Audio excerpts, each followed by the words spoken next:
दोस्तों, इस दरिया से जुड़े कई दिल दहला देने वाले और हैरत अंगेज वाकयात रिकॉर्ड किए जा चुके हैं। पिछले कुछ सालों से इस दरिया में ऐसी अजीबो गरीब आवाजें सुनाई दे रही हैं, जिन्होंने इसके किनारे आबाद लोगों को बेहद खौफजदा कर दिया है। यहाँ रहने वाले लोगों का कहना है कि जो आवाजें सुनाई देती हैं, वह दरिया की नहीं बल्कि दरिया के नीचे से आती महसूस होती हैं। इस दरिया से ताल्लुक रखने वाले कई ऐसे वाकयात सामने आ चुके हैं जिनकी आज तक कोई वजाहत नहीं कर सका। कोई नहीं जानता कि यह आवाजें कैसी हैं और इनका कयामत के आने से क्या ताल्लुक हो सकता है।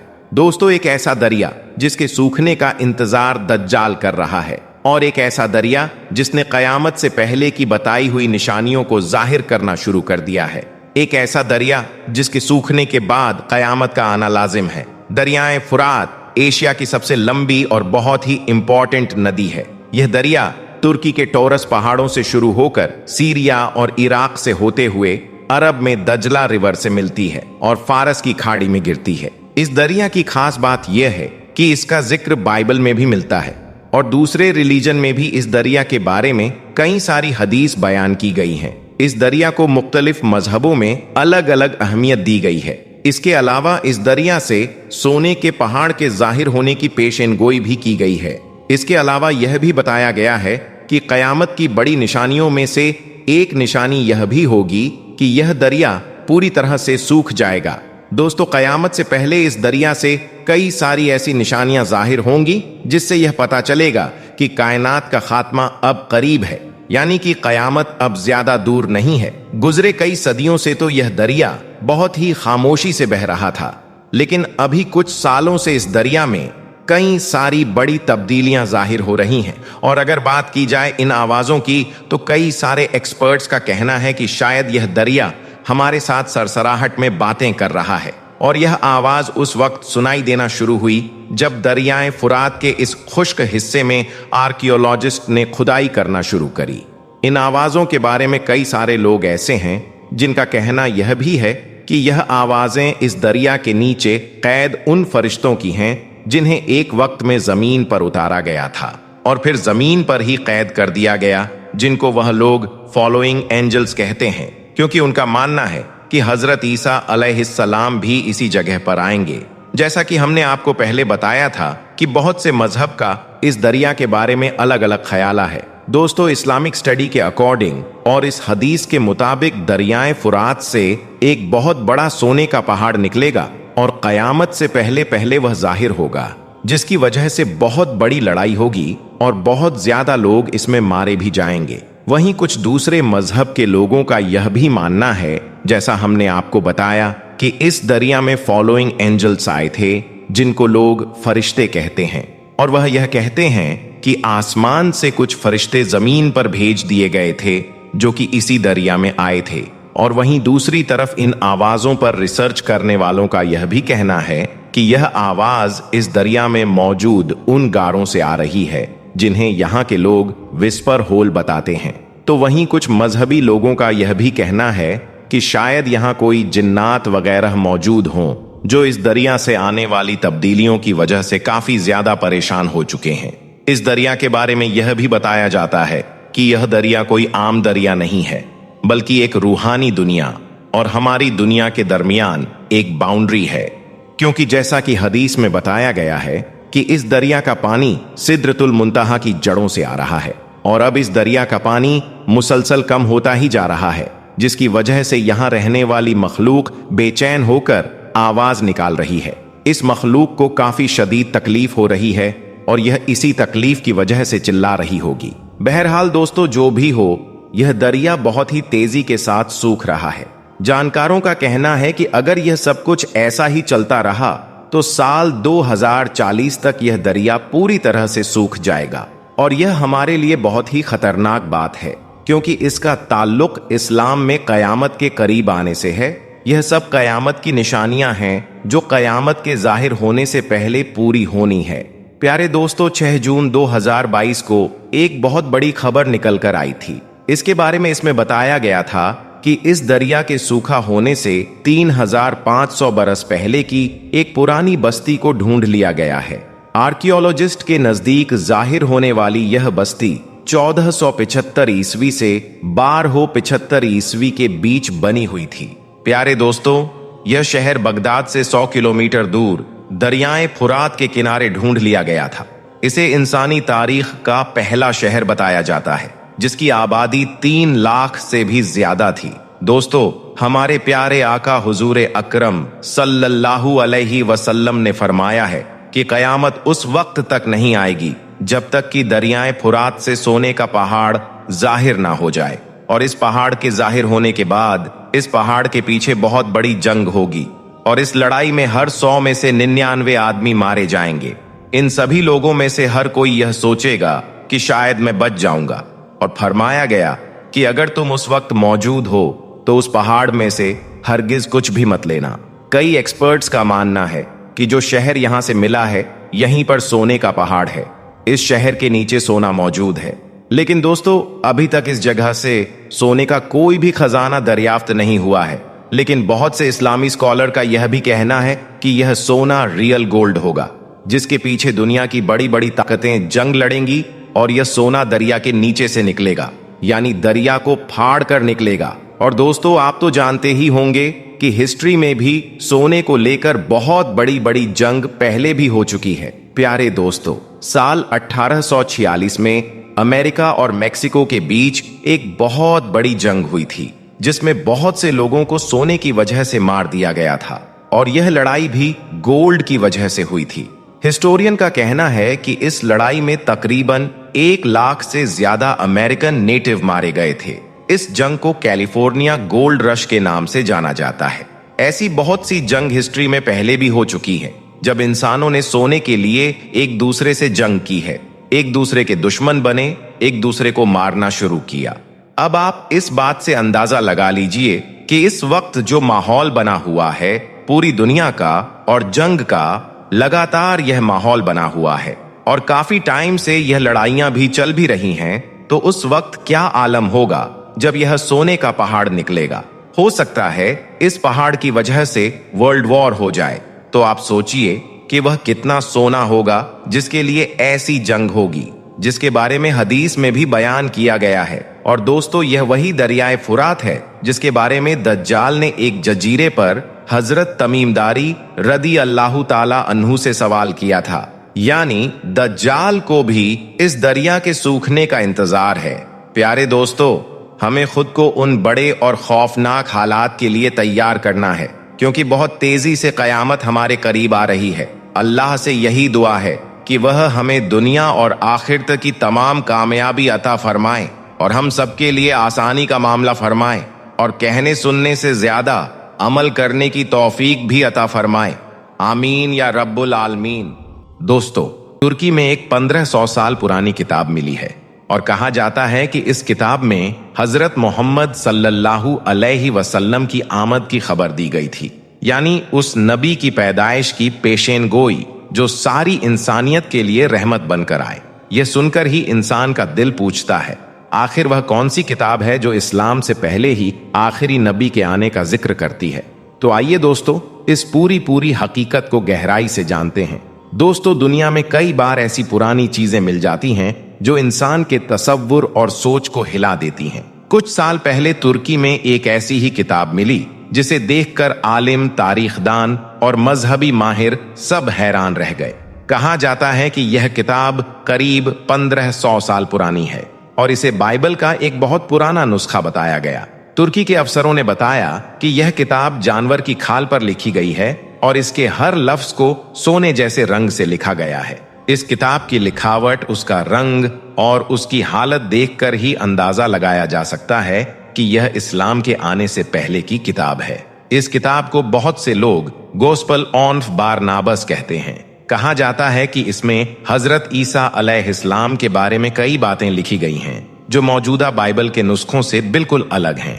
सबसे पहली और अहम बात यह है कि इसमें लिखा है कि हजरत ईसा अलैहिस्सलाम अल्लाह के एक सच्चे पैगंबर थे, न कि खुदा के बेटे। और यह भी लिखा है कि उन्हें सूली पर नहीं चढ़ाया गया, बल्कि अल्लाह ने उन्हें अपने पास उठा लिया। सबसे हैरान करने वाली बात यह है कि इस किताब में एक आने वाले नबी का भी जिक्र है, जिनका नाम हजरत मोहम्मद सल्लल्लाहु अलैहि वसल्लम बताया गया है।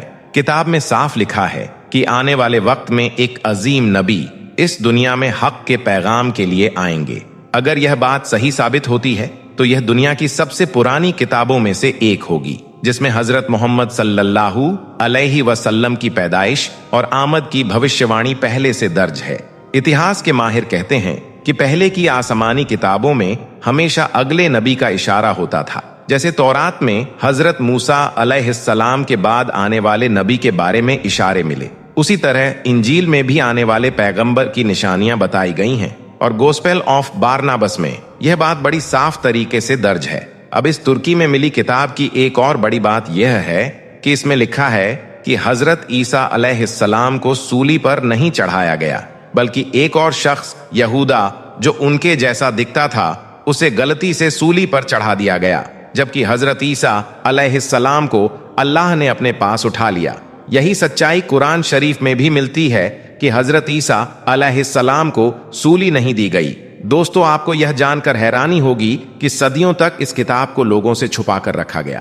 पुराने पादरी और धर्मगुरु इसे पढ़ने और दिखाने पर सख्त पाबंदी लगाते थे। शायद यह इसलिए कि इसमें लिखी बातें उनके मजहबी अकीदों और अधिकारों से मेल नहीं खाती थीं। इसके बावजूद यह किताब समय के साथ एक सरकारी कार्यवाही के दौरान तुर्की में सामने आई। तुर्की की हुकूमत ने इस किताब को अपने म्यूजियम में सुरक्षित रख दिया है ताकि विशेषज्ञों द्वारा पूरी तहकीक की जा सके। इस किताब को सीरियक या पुरानी आरामी भाषा में लिखा गया बताया जाता है। माहिरों का कहना है कि यह किताब 6ठी सदी के आसपास लिखी गई थी, लेकिन इसकी सही तारीख और लिखाई की असली हालत अभी भी जांच का विषय है। जब यह खबर मीडिया में आई तो दुनिया भर में चर्चा शुरू हो गई। कुछ लोग इसे सबसे बड़ी खोज बताते हैं, जबकि कुछ लोग कहते हैं कि इसके सबूत अब भी पूरे नहीं हैं, इसलिए फिलहाल इसे पूरी तरह सच साबित कहना जल्दीबाजी होगी। मगर एक बात तय है कि सच कभी छिप नहीं सकता। दोस्तों, अल्लाह ने इंसान को अक्ल और समझ दी है ताकि वह तलाश करे, सवाल करे और हकीकत तक पहुंचे। हमें चाहिए कि ऐसे ऐतिहासिक और धार्मिक मामलात को धैर्य, समझदारी और तहकीक के साथ देखें। हर मजहब का असल पैगाम अमन, इंसाफ और मोहब्बत है, और यह किताब हमें यही सिखाती है कि इल्म की तलाश हमेशा इंसान को सच्चाई के करीब ले जाती है, चाहे वह कितनी भी पुरानी क्यों ना हो। इतिहास में हमेशा देखा गया है कि इंसान जब सच की तलाश करता है तो उसे हमेशा नई चीजें मिलती हैं जो सोचने पर मजबूर कर देती हैं। इस किताब ने भी साबित कर दिया कि ईमानदार खोज और तहकीक से ही सच्चाई सामने आती है। अगर आप भी इस किताब और इसकी तहकीक के बारे में और जानना चाहें तो हमेशा इल्म की तरफ बढ़ते रहें। दोस्तों, यही वजह है कि इस किताब की तहकीक और अध्ययन करने वाले माहिर अल्लाह की तारीफ करते हुए कहते हैं कि सच को छुपाना नामुमकिन है। इस किताब में हजरत ईसा अलैहिस्सलाम और आने वाले नबी हजरत मोहम्मद सल्लल्लाहु अलैहि वसल्लम के बारे में जो बातें दर्ज हैं वह मौजूदा बाइबल और धर्म ग्रंथों में कहीं भी साफ तौर पर नहीं मिलती। इस किताब की एक और खासियत यह है कि इसमें पुराने वक्त के नबी और पैगंबरों की तालीम और उनके संकेत भी बड़े विस्तार से लिखे गए हैं। जैसे तौरात में हजरत मूसा अलैहिस्सलाम के बाद आने वाले नबी का इशारा था, उसी तरह इस किताब में हजरत ईसा अलैहिस्सलाम के बाद आने वाले आखिरी नबी का वाजे तौर पर जिक्र है। दोस्तों, यह वही तालीम और भविष्यवाणी है जिसे सदियों तक कुछ धर्म गुरुओं और पादरियों ने छुपा कर रखा। उनकी कोशिश थी कि लोग इस सच्चाई को ना जान पाएं, मगर अल्लाह की योजना हमेशा कामयाब होती है और सच सामने आ ही जाता है। यह किताब साबित करती है कि हजरत मोहम्मद सल्लल्लाहु अलैहि वसल्लम का पैगाम पूरी इंसानियत के लिए है और उनकी तालीम से पहले इस्लाम की सही राह को कोई छुपा नहीं सकता। इतिहासकार बताते हैं कि यह किताब सिर्फ हजरत ईसा अलैहिस्सलाम और हजरत मोहम्मद सल्लल्लाहु अलैहि वसल्लम की भविष्यवाणी का ही प्रमाण नहीं देती, बल्कि पुराने जमाने में लोगों की रहनुमाई और उनकी तालीम का भी हवाला देती है। इसमें लिखा है कि हजरत ईसा अलैहिस्सलाम के 12 सहाबी थे, जिनमें से एक यहूदा गलती से सूली पर चढ़ा दिया गया। बाकी सभी सहाबी हजरत ईसा अलैहिस्सलाम के साथ उनके पैगाम की प्रचार प्रसार में शामिल रहे। यह बातें मौजूदा बाइबल के नुस्खों में नहीं मिलती, क्योंकि वहां इतिहास और तहरीर में बदलाव कर दिए गए थे। इस किताब ने यह भी साफ किया कि हजरत मोहम्मद सल्लल्लाहु अलैहि वसल्लम के आने से पहले हजरत ईसा अलैहिस्सलाम की तालीम और पैगाम पूरी इंसानियत के लिए रहमत बनकर आए। पुराने पादरी और धर्मगुरु इस सच्चाई को छुपाते रहे ताकि लोग हजरत मोहम्मद सल्लल्लाहु अलैहि वसल्लम की पैदाइश और उनके पैगाम को ना जान पाएं। मगर जैसे जैसे वक्त बीता, यह किताब सामने आई और साबित किया कि अल्लाह का पैगाम हमेशा सुरक्षित रहता है और सच्चाई को कोई रोक नहीं सकता। दोस्तों, इस किताब की तहकीक से हमें यह भी सीखने को मिलता है कि हर मजहब का असली मकसद इंसान को हक और इंसाफ की राह दिखाना है। हजरत मोहम्मद सल्लल्लाहु अलैहि वसल्लम की पैदाइश और उनकी तालीम ने पूरी इंसानियत के लिए यह पैगाम दिया कि अल्लाह के हुक्म की राह पर चलना ही असली रास्ता है। इस किताब में लिखा गया हर शब्द, हर तहरीर और हर पैगाम इंसान को सोचने और सीखने पर मजबूर करता है। तो दोस्तों, अगर आप सच की तलाश में हैं और हक की राह पर चलना चाहते हैं तो ऐसे ऐतिहासिक और मजहबी तथ्यों की तहकीक हमेशा करें। यह किताब सिर्फ इतिहास की किताब नहीं, बल्कि इंसानियत को अल्लाह की रहमत, पैगाम और सच्चाई तक पहुंचाने का एक जरिया है। इसे पढ़कर और समझकर हम सब यह जान सकते हैं कि इल्म की तलाश हमेशा इंसान को सच्चाई के नजदीक ले जाती है और अल्लाह का पैगाम कभी छुपाया नहीं जा सकता। दोस्तों, यह वाकया उस वक्त का है जब एक साथ 1200 यहूदियों ने कलमा पढ़कर इस्लाम कबूल किया। जी हाँ, पूरे के पूरे 1200 लोग एक साथ मुसलमान बन गए। अब सवाल यह है कि आखिर ऐसा क्या हुआ था कि इतनी बड़ी तादाद में लोग एक ही वक्त में इस्लाम के दामन से जुड़ गए। यही वजह है कि यह वाकया न सिर्फ दिलचस्प है बल्कि आपके दिल को भी रोशन कर देने वाला है। इसीलिए आज का यह वीडियो आपके लिए बेहद खास है। आपसे गुजारिश है कि इसे आखिर तक जरूर देखें और अगर आप भी मानते हैं कि इस्लाम ही दुनिया का सबसे बेहतरीन मजहब है तो इस वीडियो को दिल से लाइक जरूर करें और अपने दोस्तों के साथ शेयर करना ना भूलें ताकि यह पैगाम और भी लोगों तक पहुंच सके। दोस्तों, हजरत बायजीद बस्तामी रहमतुल्लाह अलैह का ताल्लुक ईरान के बस्ताम शहर से था। आप अपने जमाने में मशहूर औलिया इकराम में से एक थे। अल्लाह ताला ने आपको जिन खूबियों से नवाजा था वह कम ही लोगों को नसीब हुआ करती हैं। आप रहमतुल्लाह अलैह का ईमान इतना ज्यादा मजबूत था कि गैर मुसलमान आपकी मौजूदगी को दूर से महसूस कर लिया करते थे। एक बार की बात है कि हजरत बायजीद बस्तामी रहमतुल्लाह अलैह ने अपने ख्वाब में देखा कि वह एक यहूदी के लिबास में किसी यहूदी इबादत खाने में मौजूद हैं और आपको चारों ओर से यहूदियों ने घेर रखा है, यानी कि आप यहूदियों के बीच में खड़े हैं। फिर नींद से जागने पर आप बहुत ज्यादा हैरान हुए और सोचने लगे कि आज आपके साथ में ऐसा क्यों हुआ है, यानी कि आज आपको इस तरह का ख्वाब क्यों दिखाई दिया है। खैर, फिर उस दिन आपने इस ख्वाब को इग्नोर कर दिया, लेकिन फिर जब बार बार आपको वही ख्वाब नजर आने लगा तो आपने उस ख्वाब के मुताल्लिक अमल करने का सोचा। इसके बाद हजरत बायजीद बस्तामी रहमतुल्लाह अलैह यहूदियों के लिबास में उनके इबादत खाने में चले गए। उस वक्त यहूदियों का एक बहुत बड़ा इज्तिमा चल रहा था, यानी कि उस वक्त यहूदियों का एक बहुत बड़ा प्रोग्राम चल रहा था और उस मजमे में यहूदियों का एक बहुत बड़ा आलिम तकरीर कर रहा था। लेकिन फिर जब हजरत बायजीद बस्तामी रहमतुल्लाह अलैह यहूदियों के उस मजमे में जाकर बैठ गए तो उनके बैठते ही उस यहूदी आलिम की जुबान बंद हो गई। यह देखकर फिर उस मजमे में एक शोर सा उठ गया और सारे यहूदी कहने लगे कि हमारे आलिम को यह क्या हो गया है, हमारे आलिम की जुबान बंद क्यों हो गई है, आखिर इनका बोलना बंद क्यों हो गया है। इतने में ही उस यहूदी आलिम ने धीरे से कहा कि जरूर हमारे मजमे में कोई मोहम्मदी आ गया है, इस वजह से मेरी यह जबान बंद हो गई है। यह सुनकर मजमे से आवाज आई कि ढूंढो उसे, हम उसका कत्ल कर देंगे। फिर आप अलैहिस्सलाम को उस मजमे में बहुत ढूंढा गया, मगर आप उनको कहीं भी नहीं मिले, क्योंकि आप भी यहूदियों के लिबास में ही थे। इस वजह से कोई भी आपको पहचान नहीं पाया। इसके बाद जब सारे यहूदी थक हार कर बैठ गए तो फिर यहूदियों के आलिम ने कहा कि हमारे इस मजमे में जो मोहम्मदी हो उसे अपने नबी हजरत मोहम्मद सल्लल्लाहु अलैहि वसल्लम का वास्ता है, वह खड़ा हो जाए। अब जैसे ही हजरत बायजीद बस्तामी रहमतुल्लाह अलैह ने नबी का वास्ता सुना तो आप फौरन ही खड़े हो गए। इसके बाद यहूदियों के आलिम ने कहा कि अब कुछ सवाल मैं आपसे करूंगा, अगर तुमने उनके सही सही जवाब दे दिए तो हम आपको छोड़ देंगे, और अगर तुम उन सवालों के जवाब नहीं दे पाए तो हम तुम्हारा कत्ल कर देंगे। मैं क्या तुम सवालों के जवाब देने के लिए तैयार हो? तो इस पर हजरत बायजीद बस्तामी रहमतुल्लाह अलैह ने फरमाया कि मैं आपके हर सवाल का जवाब देने के लिए तैयार हूं। मैं आपके हर सवाल का जवाब दूंगा, लेकिन फिर मैं आपसे सिर्फ एक सवाल करूंगा।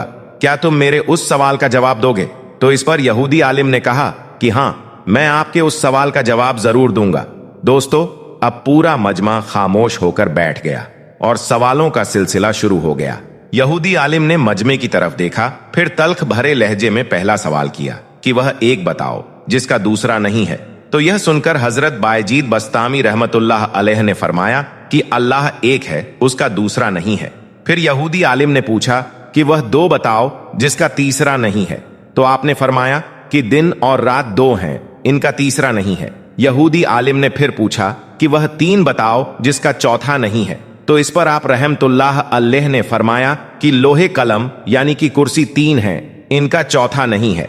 यहूदी आलिम ने फिर पूछा कि चार बताओ जिसका पांचवा नहीं है। तो इस पर हजरत बायजीद बस्तामी रहमतुल्लाह अलैह ने फरमाया कि तौरात, जबूर, इंजील और कुरान पाक, यह चार आसमानी किताबें हैं, यह पांच नहीं है। इसके बाद यहूदी आलिम ने फिर पूछा कि वह पांच बताओ जिसका छठा नहीं है। तो यह सुनकर आप रहमतुल्लाह अलैह ने फरमाया कि अल्लाह ने अपने बंदों पर 5 नमाजें फर्ज की हैं, 6 नहीं है। दोस्तों, इसके बाद यहूदी आलिम ने फिर एक सवाल किया कि बताओ वह क्या चीज है जिसको खुद अल्लाह ने पैदा किया है, लेकिन फिर जिसके बारे में खुद अल्लाह ने ही सवाल किया है। तो यह सुनकर हजरत बायजीद बस्तामी रहमतुल्लाह अलैह ने फरमाया कि वह चीज है हजरत मूसा अलैहिस्सलाम का असा मुबारक। याद रखें, हजरत मूसा अलैहिस्सलाम के असा को खुद अल्लाह ने ही पैदा फरमाया है। और फिर खुद अल्लाह ने यह सवाल किया जिसका जिक्र कुरान पाक में कुछ इस तरह से मिलता है, ऐ मूसा, तुम्हारे हाथ में यह क्या है? इसके बाद यहूदी आलिम ने पूछा कि वह कौन सी चीज है जो खुदा के लिए नहीं है, क्योंकि वह यहूदी आलिम जानता था कि मुसलमानों की किताब कुरान में लिखा है कि हर चीज अल्लाह के लिए है, इसलिए इस बात का जवाब देना नामुमकिन होगा। मजमे में बैठा हुआ हर शख्स भी सोच में डूब गया कि इस कायनात में ऐसी कोई चीज भी है जो अल्लाह के लिए नहीं है। लेकिन तभी हजरत बायजीद बस्तामी रहमतुल्लाह अलैह ने फरमाया कि अगर तुम जानना चाहते हो कि वह कौन सी चीज है जो अल्लाह के लिए नहीं है तो सुन लो। इसका जवाब है शिर्क, क्योंकि अल्लाह पाक हर किस्म के शिर्क से पाक है। इसके बाद यहूदी आलिम ने फिर पूछा कि अब आप मुझे यह बताएं वह कौन सी दो चीजें हैं जो हमेशा हाजिर रहती हैं। इस पर आप रहमतुल्लाह अलैह ने फरमाया कि तुम इस आसमान और जमीन की तरफ देखो, यह दोनों तुम्हें कभी भी गायब नजर नहीं आएंगी, ये दोनों हमेशा हाजिर रहते हैं। इसके अलावा तुम मौत और जिंदगी को ढूंढो, तुम्हें उनके बारे में भी यह पता नहीं चल पाएगा कि वह कहां पर है और कब आएंगी। दोस्तों, इसके बाद यहूदी आलिम ने पूछा कि वह कौन सी कौम है जिसने सच बोला है लेकिन वह फिर भी जहन्नुम में जाएगी। तो इस पर हजरत बायजीद बस्तामी रहमतुल्लाह अलैह ने फरमाया कि यहूदी और ईसाई कौम, क्योंकि यह दोनों एक बोल में सच्चे हैं। यहूदी कहते हैं कि ईसाई बातिल हैं, यानी कि ईसाई हक पर नहीं है, और ईसाई कहते हैं कि यहूदी बातिल है। इस बात में दोनों ही कौम सच्चे हैं, यानी कि दोनों ही कौम हक पर नहीं है, इसलिए यह दोनों ही कौम जहन्नुम में जाएंगी। दोस्तों, यह जवाब सुनकर यहूदी आलिम ने अपना सर झुका लिया और फिर कहने लगा कि जनाब, सवालात तो और भी बहुत से हैं, मगर अब वक्त बहुत हो गया है, इसलिए सवालों का यह सिलसिला यहीं पर छोड़ देता हूं। इसके बाद हजरत बायजीद बस्तामी रहमतुल्लाह अलैह ने फरमाया, ए यहूदी आलिम, अब वादे के मुताबिक मेरा भी एक सवाल है और उसका जवाब तुम्हें देना है। क्या तुम जवाब देने के लिए तैयार हो? इस पर यहूदी आलिम ने कहा कि हाँ हाँ, पूछिए, आपका क्या सवाल है? इसके बाद आप रहमतुल्लाह अलैह ने फरमाया कि यहूदी आलिम, अब तुम मुझे यह बताओ कि जहन्नुम की चाबी कहाँ है और किसके पास में है। इतना सुनना था कि वह यहूदी आलिम एकदम से खामोश हो गया। यह देखकर मजमे में मौजूद सारे यहूदी बोल पड़े कि आप बोलते क्यों नहीं हो, इसका जवाब दो। तो यह देखकर फिर उस यहूदी आलिम ने कहा, ए लोगों, इसका जवाब तो मुझे पता है, इसका जवाब तो मुझे आता है, लेकिन तुम लोग उस जवाब को मानोगे नहीं। यह सुनकर सारे यहूदी कहने लगे कि आप हमारे आलिम हो, अगर आप कहोगे तो हम जरूर मान लेंगे। इसके बाद वह यहूदी आलिम कहने लगा, तो सुनो, जन्नत की चाबी अल्लाह के आखिरी पैगंबर हजरत मोहम्मद सल्लल्लाहु अलैहि वसल्लम पर ईमान लाना है। اور اللہ پر ایمان لانا ہے، کیونکہ اللہ کے پیارے نبی نے فرمایا ہے کہ جنت کی چابی اور جنت کا جھنڈا میرے ہاتھ میں ہے۔ ساری دنیا کے انسان میرے جھنڈے کے نیچے جنت میں جائیں گے، کوئی میرے جھنڈے سے نکل نہ سکے گا۔ اس لیے میں کہتا ہوں کہ جنت کا دروازہ اور جنت کی چابی اللہ کے آخری پیغمبر حضرت محمد صلی اللہ علیہ وسلم کے ہاتھ میں ہے۔ آپ کے بغیر کوئی بھی جنت میں نہیں جا سکے گا۔ دوستو، کہا جاتا ہے کہ پھر جب اس یہودی عالم کو اپنے ہر سوال کا جواب مل گیا تو سب سے پہلے اس یہودی عالم نے وہیں پر کلمہ پڑھا اور وہ مسلمان ہو گیا۔ اس کے بعد اس مجمع میں جتنے بھی یہودی تھے، جن کی تعداد تقریباً 1200 کے آس پاس بتائی جاتی ہے، ان سب نے بھی وہیں پر کلمہ پڑھا اور وہ بھی سب کے سب وہیں پر مسلمان بن گئے۔ یہ دیکھ کر پھر حضرت بائجید بسطامی رحمت اللہ علیہ نے اللہ کا شکر ادا کیا۔